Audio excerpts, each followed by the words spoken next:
ایک حیرت انگیز واقعہ حج کے موقع پر پیش آیا۔ امی خلیفہ ہشام بن عبد الملک بھی وہیں تھا۔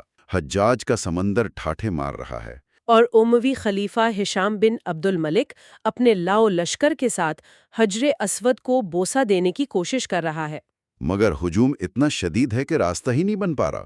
اس کے چہرے پر بے بسی ہے اور شاید کچھ شاہی تکبر بھی۔ لوگ اپنی دھن میں مگن ہیں، خلیفہ کی پرواہ کیسے ہے؟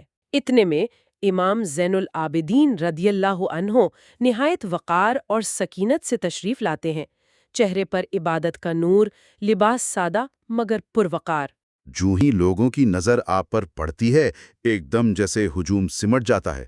لوگ ادب اور محبت سے خود بخود راستہ چھوڑ دیتے ہیں۔ آپ بغیر کسی دھکا پیل کے آسانی سے ہجر اسود تک پہنچتے ہیں، بوسہ دیتے ہیں اور اسی سکون سے واپس۔ اور یہ سب ہشام اور اس کے درباری کھڑے دیکھ رہے ہیں۔ ہشام کا ایک شامی ساتھی تھا، وہ امام کو پہچانتا نہیں تھا۔ اس نے حیرت سے پوچھا، یہ کون ہے جن کی ایسی ہیبت ہے کہ لوگ یوں راستہ دے رہے ہیں؟ تو ہشام نے شاید سیاسی حسد میں یا اپنی ناکامی چھپانے کو بے پرواہی سے کہا، میں نہیں جانتا۔ یہ سن کر وہاں موجود مشہور عرب شاعر فرزدق، جن کے دل میں اہل بیت کی محبت تھی، وہ آگے بڑھے اور پھر فی البدیہہ وہ شہرہ آفاق قصیدہ پڑھنا شروع کر دیا جو تاریخ میں امر ہو گیا۔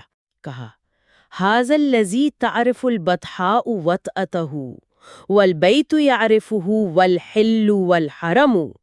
یہ وہ ہیں جن کے قدموں کے نشان مکہ کی وادی پہچانتی ہے، بیت اللہ انہیں جانتا ہے، حل اور حرم انہیں جانتے ہیں۔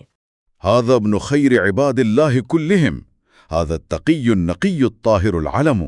یہ اللہ کے تمام بندوں میں سب سے بہتر یعنی رسول اللہ صلی اللہ علیہ وسلم کے بیٹے ہیں۔